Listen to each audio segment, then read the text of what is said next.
puisqu'on parle d'œuvres d'art quand même, ces voitures sont toutes des œuvres d'art, en particulier les voitures de course.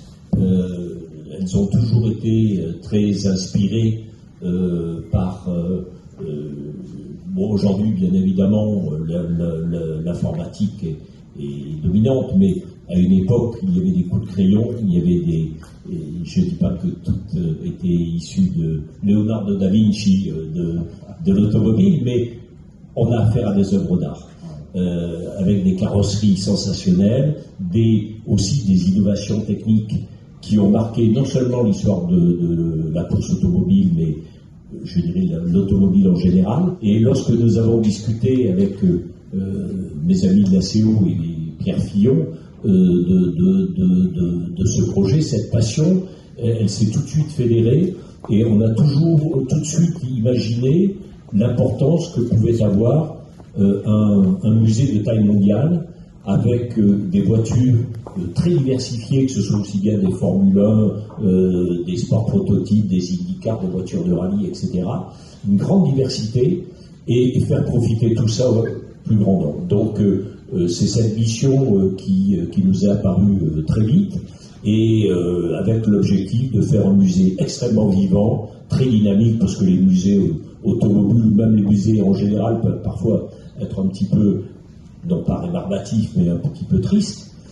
Or, ces voitures-là, d'ailleurs, on le voit souvent dans des musées, elles sont un peu comme des natures mortes, et quand on les voit à l'air libre ou sur un circuit, tout l'aspect dynamique ressort. Et c'est ce que nous avons voulu faire avec ce musée, et on va vous expliquer ça plus en détail.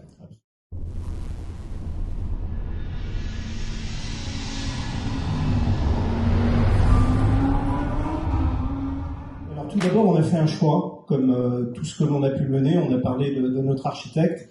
En scénographie, on a décidé de faire confiance à une jeune équipe, une équipe dynamique. On n'est pas parti sur des scénographes installés plan de musée. Je veux parler de l'équipe de Zimmersos, Raphaël Daguet qui est là, tu peux soulever le bras qu'on te salue. Et avec Raphaël et ses équipes, on a imaginé une scénographie qui va être dynamique, qui va être immersive, qui va effectivement parler de l'ensemble du sport automobile avec une colonne vertébrale forte autour des 24 heures du Mans. On va faire vivre des sensations. Il va faire nuit dans ce musée. On va revivre le départ des 24 heures du Mans. On va voir ces œuvres d'art culturel dont parlait Richard. On va voir leurs phares s'allumer quand la nuit va tomber, pour vous citer quelques ambitions que nous avons dans ce projet. Et puis effectivement, on va s'ouvrir à l'ensemble des sports mécaniques pour parler Formule 1, pour parler rallye, pour parler IndyCar. Et à chaque fois, les pièces qui seront présentées devant nos visiteurs seront de véritables voitures qui ont un palmarès, qui sont uniques, qui retracent un pan entier de l'histoire de l'automobile, qui sont là, en fait, encore une fois, pour raconter des histoires, pour transmettre aux plus jeunes générations cette passion qui nous anime tous. Et je vous invite à regarder ce petit clin d'œil. Ça n'est qu'une avant-première. Il faudra attendre l'ouverture pour comprendre ce qu'est l'ambition de la scénographie du M24.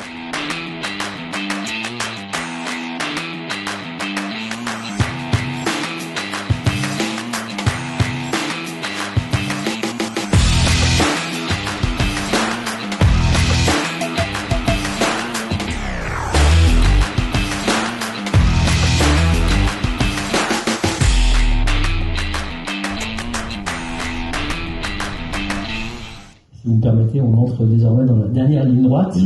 Donc les travaux se poursuivent à un rythme soutenu. La scénographie est en cours de déploiement, je ne leur mets pas la pression, mais vous savez que les 24 heures du Mans, ça part à 16h. Et le musée, il faudra qu'il parte au mois de mai. Et donc l'inauguration aura lieu le 27 mai. Et nous aurons tous nos partenaires, des pilotes de légende qui seront présents. Et puis l'ouverture au grand public le 28 mai. Donc voilà, c'est une nouvelle aventure pour la CO et pour tous les passionnés de sport automobile qui s'annoncent.